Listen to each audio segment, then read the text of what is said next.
na mimi najua kabisa napendana na watu. Nilipokuwa mwenyekiti wa vijana Tarime hapa na Rorya, nilikuwa naingia kila sehemu, nilikuwa nasaidiana na wananchi. Lakini nilipokuwa mwenezi Tarime na Rorya pia walinipenda wananchi na mimi niliwapenda.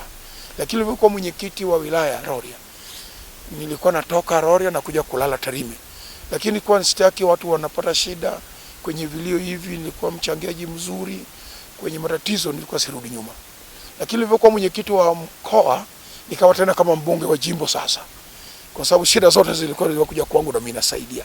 Kwa hiyo nimeona na mimi nijitoze hapo kugombea, na wananchi tuliongea nao, nikasema na mimi ngoja nichukue fomu. Na hiyo imenisukuma sana kuona wananchi nao kumbe bado wako nyuma yangu. Kama hata hauna uongozi wote, lakini wananchi bado wanakupenda, kumbe na wewe nayo ujue kwamba kuna sehemu wananchi wanataka na wao wakurudishe shukrani yao. Nataka niunganishe wanatarime wote. Hatutaki makundi kwenye chama. Makundi yanaua chama. Hatutaki makundi kabisa. Tunataka tutengeneze chama. Na mimi nikiteuliwa nitakuwa mbunge wa jimbo la Tarime. Nataka wanatarime wote tuwe pamoja. Nataka wanatarime tushikamane, tutengeneze Tarime, tusiwe kwamba huyu ni wa nani, huyu ni wa nani. Mimi hata nikiwa mwenyekiti wa mkoa nilikuwa sitaki huyu ni wa nani, huyu ni wa nani. Tunataka wote tuende kwenye mstari mmoja, tuheshimu katiba ya Chama cha Mapinduzi, tuheshimu kanuni ya Chama cha Mapinduzi.